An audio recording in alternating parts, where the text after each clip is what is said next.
actually really interested to see what's happening with him, and they're brewing something with him and Finn, and I like it a lot. Yeah, there's something going on there, isn't there? I love that they're teasing, but like, I don't think they'll actually do something with it just yet. Even there was a great one. Did you see it? It was on Jordan's first promo in Raw. Yeah. And it was so funny because it was just fucking Finn just popped. Yeah.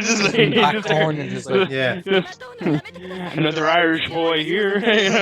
What's that? I smell shamrock. Is that a square head that I see before me? I recognize that geometry.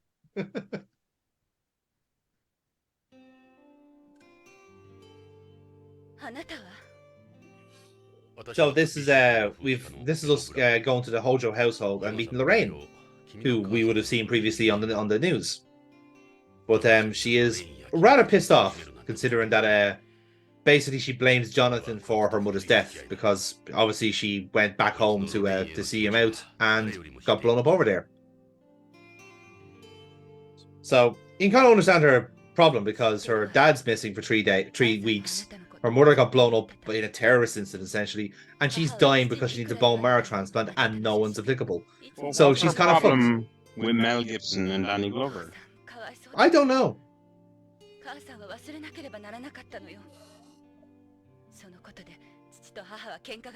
And it looks like Lorraine never got over us either.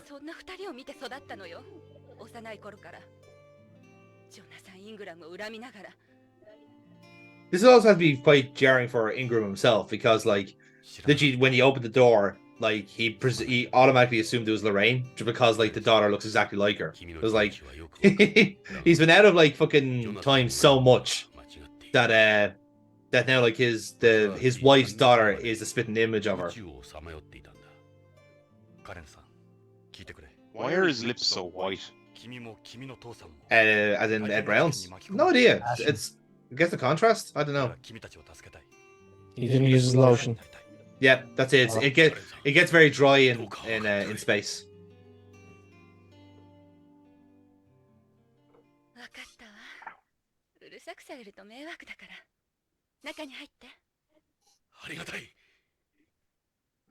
I was very excited. Thank you. Well, if it isn't April O'Neil. Yeah, I thought the exact same thing the first time I played this game as well. It's just like, Jesus, lad.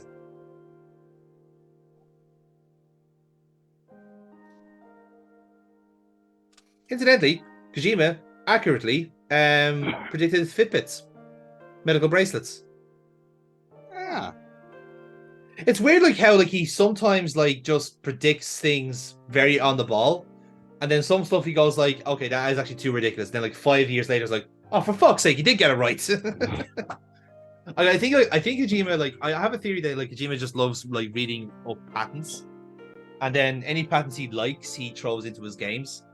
Like I say, the first time, like in Metal Gear Solid, he must have found out about the Human Genome Project and thought, oh, that's amazing. What happens if it actually works?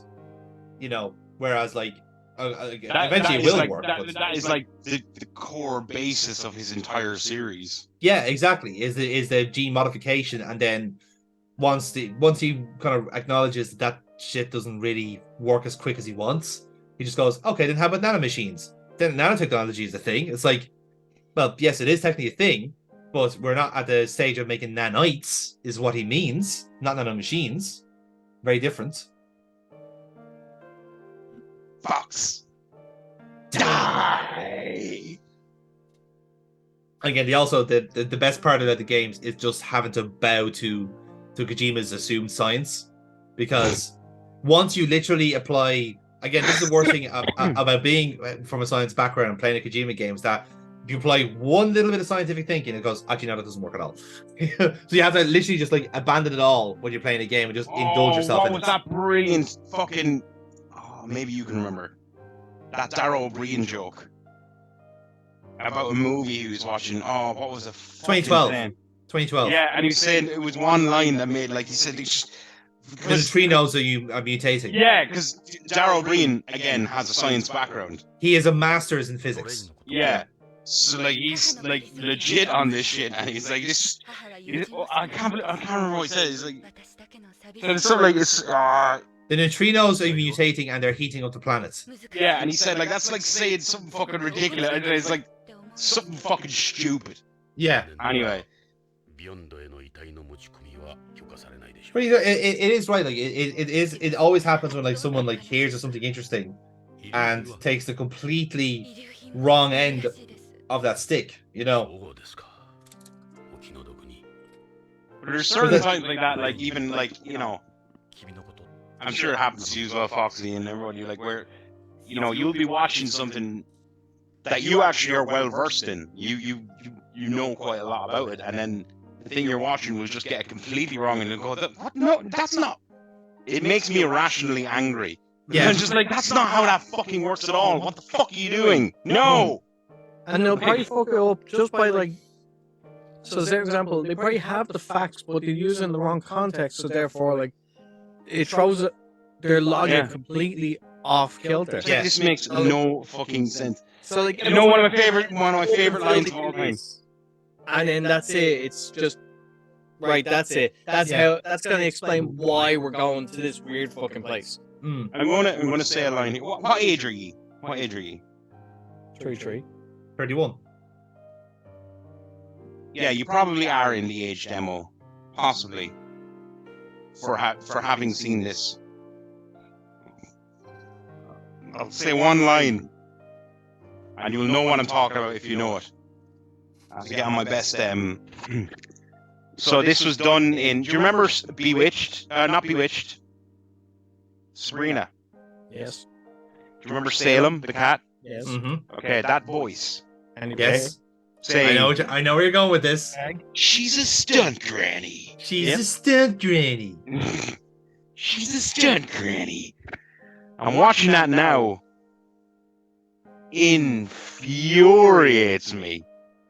There's certain parts of it that are right, but certain parts of you going, what the fuck?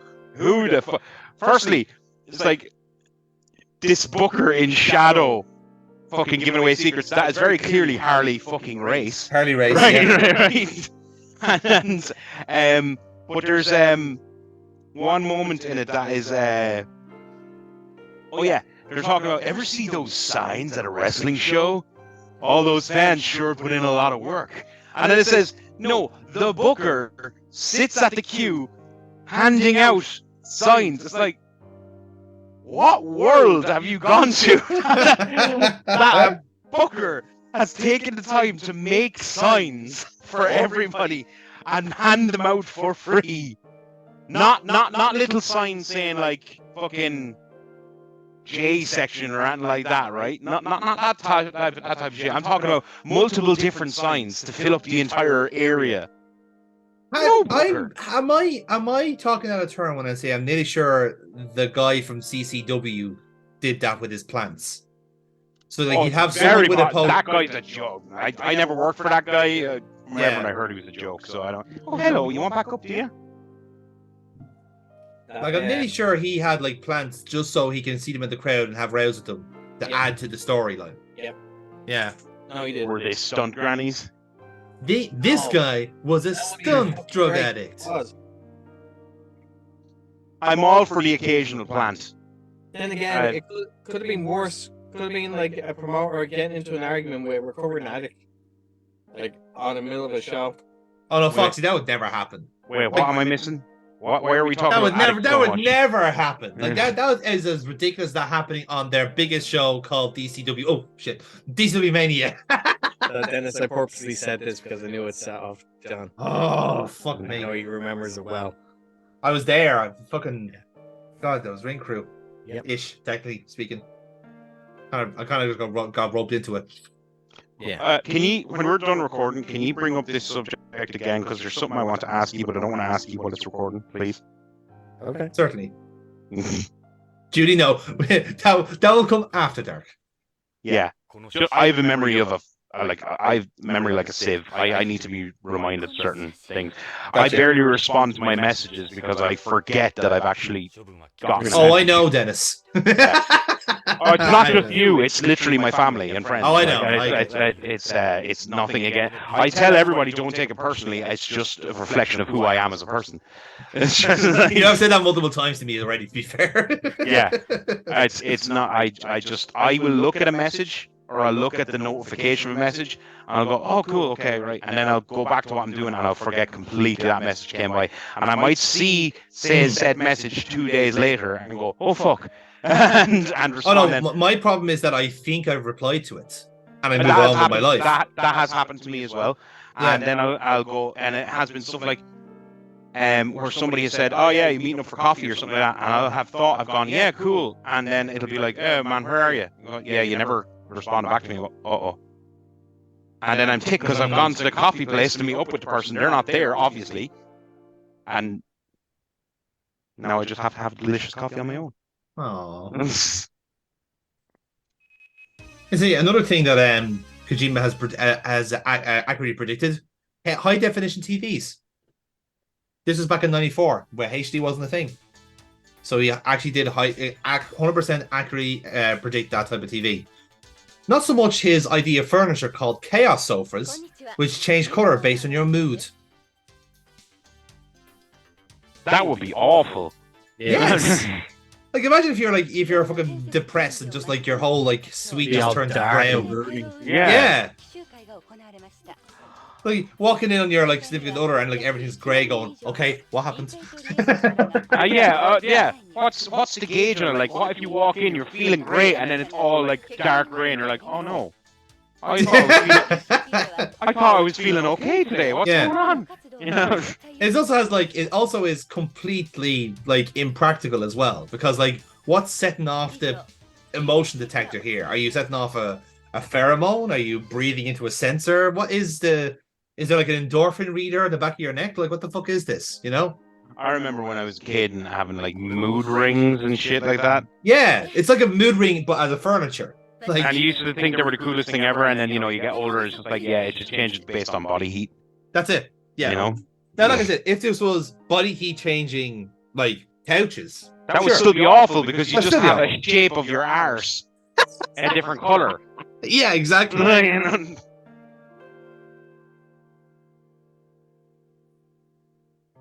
And again, he's technically got the Sonos. Talking about surround sounds there. Yeah. He's not referring to like the Sonos. Oh, surround sound was a thing then, I do believe.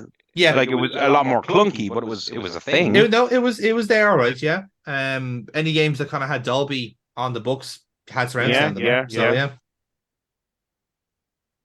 And here's a fun fact as well, by the way, right? CDs are an antique media.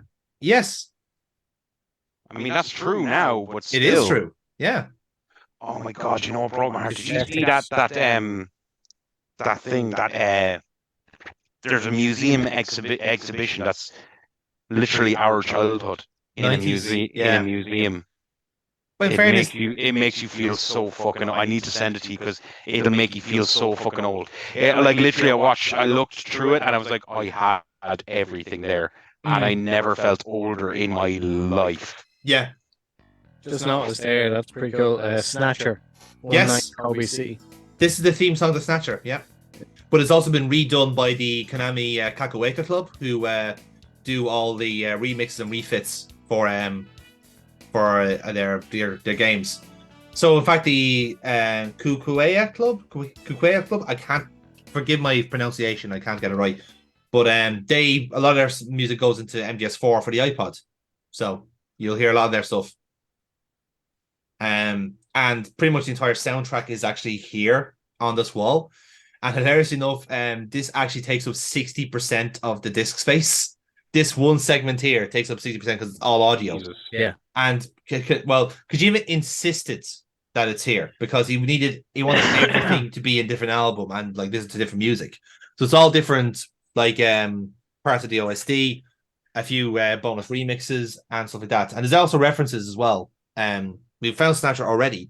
But if you actually look on the bottom right there, you'll notice there's a yellow cassette tape there.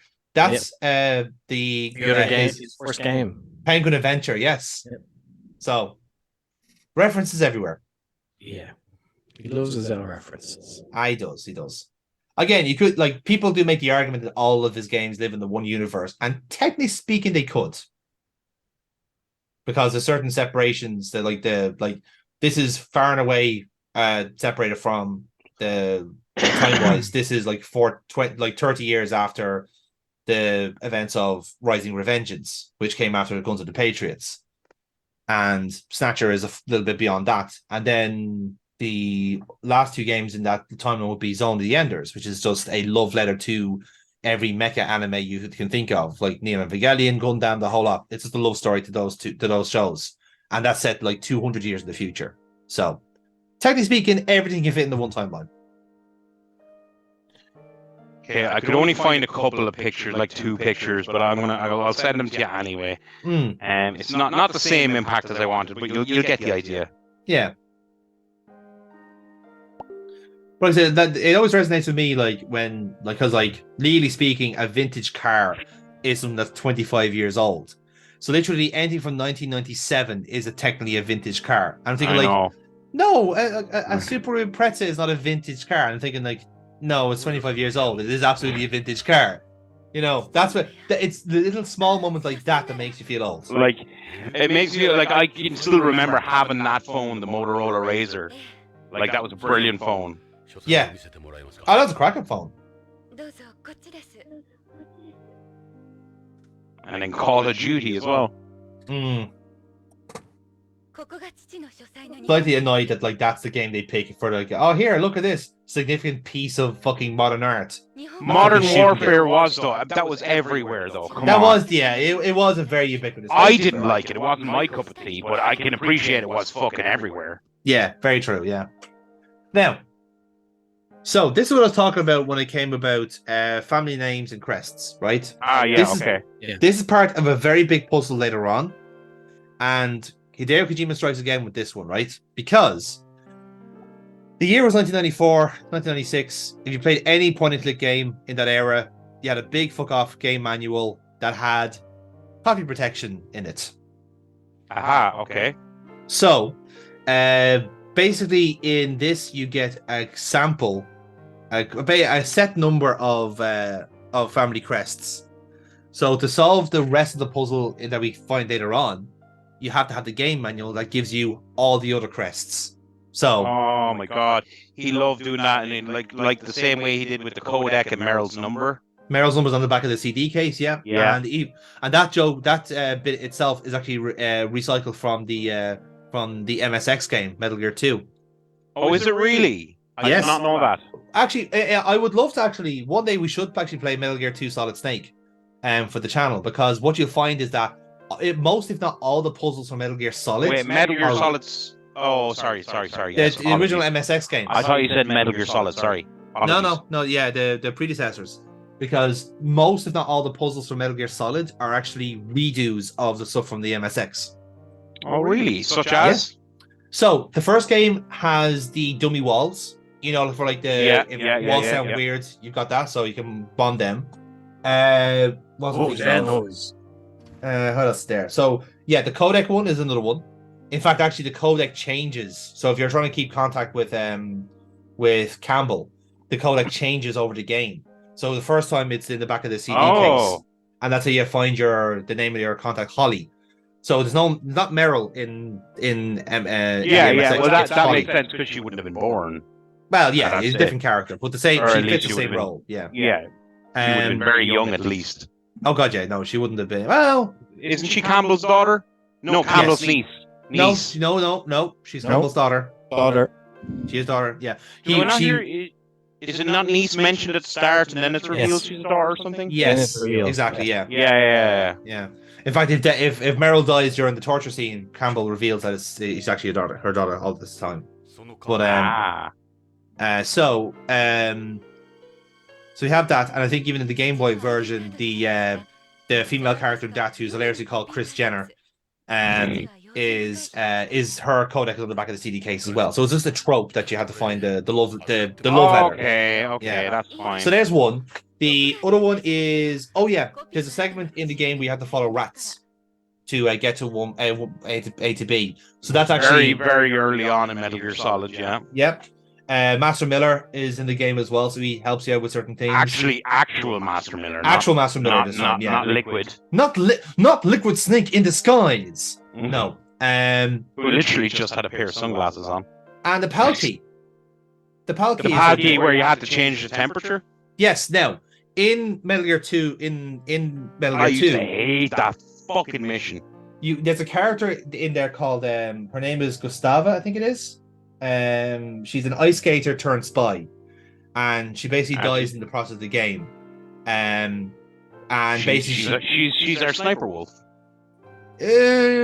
Technically, yeah, kind of. But basically, she kind of gives us a her brooch, basically. But we later find out that it's a thermosensitive alloy. So it changes shape when it's warm, and it changes shape when it's cold. So you have to go to a cold part of the map, which you only know because basically you see Snake's breath on this one part of the map. So you stay there for a while, it'll freeze the brooch, and it can be used as a key somewhere else. And then when you go to a warm part of the map, to convenient enough, there's a desert area, so you just lay there for a while, and then it changes shape again, and you can use that as a key somewhere else. And it serves as the PAL key. There are one or two others I'm trying to remember, but I can't remember off the top of my head. But I like little things like that where he kind of thinks outside the box a little bit. Like, there's a Hind D battle. Actually, that's another one. Yeah. You have to actually fight a Hind D in Metal Gear 2, and there's enough. I think you actually can use rockets against it. Whereas in the Game Boy version, you have to use grenades, which is hilarious. But I like little things like those where he just thinks outside the box. Like the obvious one, obviously Psycho Mantis. Yeah. Who will have a different response based on the kind of games you have saved on your memory card, which is fantastic. And then even on the remastered ones, he goes, "This is impossible. You're using next gen," and all that, which is fantastic. And then little things as well, like how you can beat the end by changing the internal clock on your computer. Yeah, and he just dies of old age, which is fantastic. That's great. Yeah. They actually more similar little things like that, which like are unnecessary to put in your game, but it's just like a little fun thing to do, you know? Absolutely, yeah. But that's part of the charm as well. Is that if you are on the same level as Kojima, it oftentimes actually does work out for you. Yeah. So there's actually another one. So remember, I mentioned Gustava there, and you thought she was a kind of Sniper Wolf equivalent. That was mainly just like fucking. That was xenophobia related. Her name's Gustava. She's Russian. Sniper Wolf is Kurdish. She's Russian. No, Kurdish is like a. They're all Russian. No. Oh yeah, never mind. Right. Anyway, but basically to meet, I think Holly the first time. Okay, there's actually so Meryl's like two interactions in Metal Gear Solid is a mix of Holly and Gustava, where you meet Holly the first time because she's disguised, in the enemy clothing. So and this also is repeated for Chris Jenner in the Game Boy game as well. Whereas like in the Game Boy game, there's an area where everyone's wearing different berets and different hairstyles. So Jenner is the one that has like a red beret and long blonde ponytail. And once you find her, you find that's the one you need to talk to. In Out of Heaven, or rather in the Metal Gear 2, you need to find Holly because she's going to be in a room by herself. And when you see her, she'll alert, but she won't trigger the alarm. And she'll run away. And you basically follow her, and that's how you find Holly. Whereas if you want to find Gustava, you have to basically do a stakeout by the women's toilets and wait for a soldier to come in, because basically it's inferred that everyone in Zanzibar land are male soldiers, except for Gustava, who's hiding basically, who's disguised as a man.